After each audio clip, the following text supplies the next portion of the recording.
Olá, como vão as senhoras e os senhores? Eu espero que todos estejam muito bem. Eu cunhei uma frase que eu tenho visto sendo repetida e que eu repito também muitas vezes, que é: a verdade é pior do que a ficção. E nós vamos tratar hoje de algumas verdades que mostram que o mundo antigo foi, aliás, bem diferente daquilo que a maioria das pessoas acredita. Aqueles que estão me acompanhando há mais tempo aqui no canal já sabem disso. Antes de nós partirmos para estas provas ou evidências, se você for um pouco mais cético, eu só quero relembrar o vídeo anterior, onde nós tratamos do assunto chip na mão para comprar e vender, acaba de se tornar real. É o último vídeo aqui desse mesmo canal, onde eu mostrava um cão robô lá nas ruas de Xangai, na China, fazendo uma certa inspeção dos moradores que lá estão. E eu tenho certeza que a maioria de vocês entendeu que estas situações que nós estamos vendo por lá, em breve, muito provavelmente, eu diria que certamente, acabarão acontecendo nas ruas das nossas cidades. Veja só se não é assim. Esse vídeo aqui, onde nós estamos vendo o presidente norte-americano, Joe Biden, fazendo uma inspeção de um desses cães robôs da Boston Dynamics. Vamos ver esse pequeno vídeo. Não é o tema do vídeo de hoje, só para fazer uma introdução, para que vocês percebam que aquilo que vocês viram em Xangai, talvez seja em breve, não vou dizer talvez, visto em outros locais aí que até então seriam inimagináveis. Veja a expressão do rosto de Biden, preste bastante atenção. Nós não vamos nos ater muito aqui, vamos apenas mostrar isso aqui, ele bastante feliz com as capacidades do cãozinho robô, que evidentemente vocês já compreendem para que fim será utilizado num futuro breve. Mas nós não vamos nem perder muito tempo aqui, porque aqueles que me acompanham já sabem o que é que eu penso desses cães robôs. O que eu quero trazer de fato para vocês hoje são certas imagens. Uma delas é essa aqui. Nós temos aqui algumas anotações que são parcialmente minha e parcialmente advindas de terceiros. A respeito dessa imagem, o que vocês conseguem observar? Vocês veem uma máquina de escavação lá ao fundo, uma espécie de mineradora de areia, e aqui vocês veem tocos de árvores, mais especificamente de ciprestes. Certo, mas e aí? O que isso tem de mais, né? Areia e cipreste. Veja o que diz esse texto aqui que eu separei para vocês.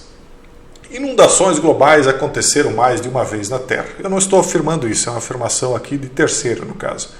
A incrível força do golpe de Ariete gerado pela mudança dos polos devasta periodicamente vastas áreas. E há muitas evidências para isso. Isso é fato.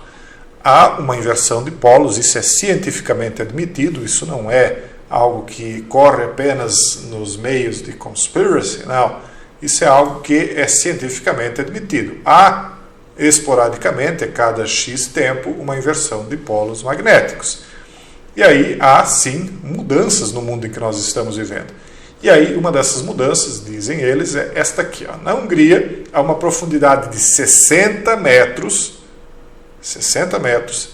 em um poço de areia aberto, quer dizer, eles abriram um poço de areia e encontraram 60 metros abaixo, tocos de cipreste com um diâmetro de 4 a 8 metros. Aqui não dá para perceber que eles são tão grandes, porque eles estão mais próximos e a gente vê a máquina lá ao fundo, mas a informação é de que eles têm diâmetro de 4 a 8 metros, esses tocos de cipreste.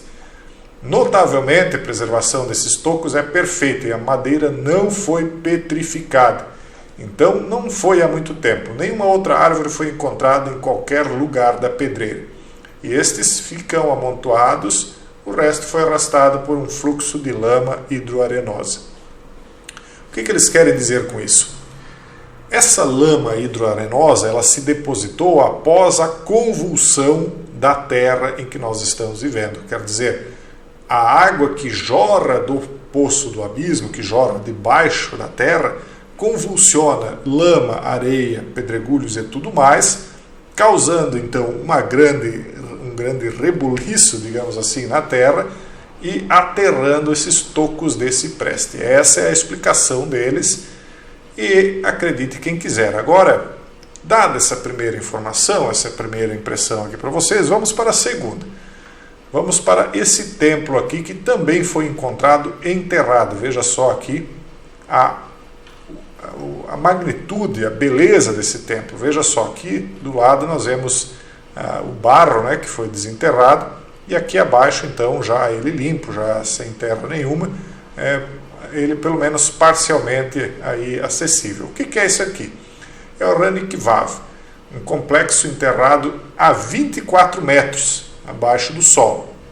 O Wikipédia oficial considera essa estrutura uma escavação para um mero poço.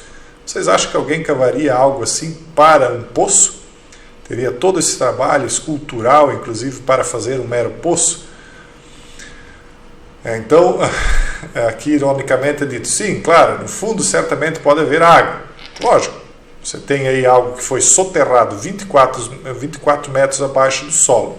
Veja só aqui o tamanho, né, das seres que estão aqui. Imagina até que são pássaros, pombos, imagino eu, né? Para você ter uma ideia de tamanho. Não que não possa ter água agora atualmente ali embaixo, mas evidentemente que você não cavaria uma cova de 24 metros de profundidade por 64 de comprimento e 20 de largura para depois construir todo esse complexo de pedras extraordinário, né, muito lindo, né, vamos admitir, simplesmente para extrair água. O mais fácil seria então cavar um buraco redondo, poderia colocar pedra ao redor, não precisaria esculpir essa pedra, e aí simplesmente você extrairia a água de lá. A ideia que eles passam, na fonte que eu busquei, é de que o prédio servia para fins tecnológicos. Para que servia ou deixava de servir, deixa de ser interessante, ou, aliás, é interessante, mas talvez nem seja o foco aqui para nós. O foco seria para nós discutirmos aonde está a civilização que esculpiu isso, que criou tudo isso aqui. Como é que essa civilização simplesmente deixou de existir? Onde é que ela foi parar?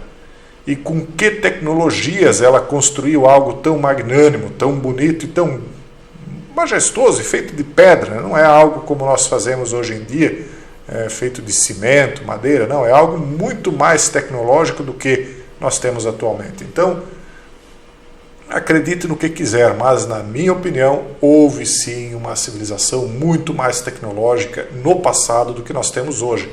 E essa escultura, esse templo aqui, sirva ele para que serviu, é apenas uma das milhares, se não milhões de evidências que podem ser encontradas no mundo.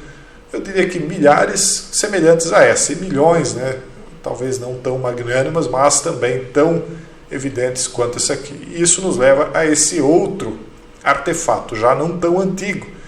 É um antigo relevo egípcio, onde mostra o chamado Deus, entre todas as aspas, porque de Deus não tem nada, que é Horus, matando Set, que aqui é considerado, então, pintado como um crocodilo, porque no Egito Antigo, crocodilos, leões e hipopótamos eram considerados seres ruins, porque eles eram seres devoradores de homens. Então, aqueles que eram retratados como demônios eram retratados em formato de uma dessas três criaturas, mas mais comumente crocodilos, porque era mais comum no Egito, né? Então, o relevo é semelhante à imagem de São Jorge, eliminando uma cobra no brasão de armas de Moscou. As raízes de quase todas as religiões da Terra, ele pergunta aqui, isso não é uma pergunta minha, porque não é assim que eu acredito, tá, pessoal? As raízes de quase todas as religiões da Terra, incluindo a antiga egípcia e ortodoxa, estão na antiga pré-religião? Não é assim que eu acredito, por quê? Porque se você considerar que a maioria das religiões é uma coisa só, então você não pode dizer que a maioria ou de quase todas as religiões, porque só existem duas religiões: as religiões de vertente pagã, que simplesmente foram se ramificando em várias outras, e a religião divina, né, que foi aquela que foi ignorada pela maior parte da humanidade ao longo de toda a história da humanidade. Então, quando nós vemos essas mesclas de imagens aqui, isso ocorre inclusive também no cristianismo, isso é aquilo que é chamado de sincretismo. Agora, se uma coisa veio primeiro ou outra, fica a cargo de vocês aí decidirem. E por último, nós chegamos a essas imagens aqui, que tratam dos templos em cavernas, que foram criados por uma civilização desconhecida pela ciência, como se a ciência fosse uma base para a verdade ou a falta de verdade. Nós cada vez aí temos mais dúvidas a respeito do que de fato seja essa tal ciência, né? Basta ver situações aí que nós temos passado. Bom, uma desses templos, né, são as cavernas de Kundana, localizadas a cerca de 30 quilômetros da cidade de Lonavala. Acredita-se que o grupo de 16 cavernas tenha sido criado à mão, usando ferramentas primitivas e do zero. Só um ignorante acredita nisso, né? É muito difícil, até impossível, criar essas obras-primas à mão, e mesmo com uma ferramenta primitiva. Por que alguém faria isso? Pegaria lá uma ferramenta de pedra para lascar outras pedras, com toda a dificuldade que isso causaria. Veja, isso aqui não é simplesmente lascar uma ponta de flecha, isso aqui é um templo gigantesco. Ah, não, mas foram pequenas ferramentas de ferro. Imagine quantas ferramentas de ferro dessas iriam se desgastar e quebrar para construir isso aqui. Isso aqui é fruto de alta tecnologia. Vamos usar a racionalidade. Houve uma civilização antiga mais avançada do que a nossa. Essa é a verdade. No entanto, é muito difícil, até impossível, criar essas obras-primas à mão, óbvio. Isso levanta uma questão completamente lógica. Quem criou essas cavernas? Muito provavelmente era uma civilização desconhecida da tal da ciência, né, que possuía alto conhecimento e tecnologia. Não há dúvidas disso, pessoal. Basta que vocês olhem, procurem evidências. As evidências, se vocês não quiserem chamar de provas, né, estão no mundo inteiro e são esfregadas embaixo de nossos narizes o tempo inteiro. E quando nós vemos coisas como esta aqui começando a surgir, nós começamos a lembrar também que coisas muito mais tecnológicas do que estas aqui criaram coisas assim, muito mais tecnológicas. E tecnologias muito mais avançadas acabaram soterradas embaixo da lama sem deixar vestígios. Por que é que vocês acham que isso aconteceu? E será que isso está prestes a se repetir agora de uma maneira diferente? Em breve, muito provavelmente, nós saberemos. Um forte abraço a todos vocês e até o próximo vídeo, se Deus quiser.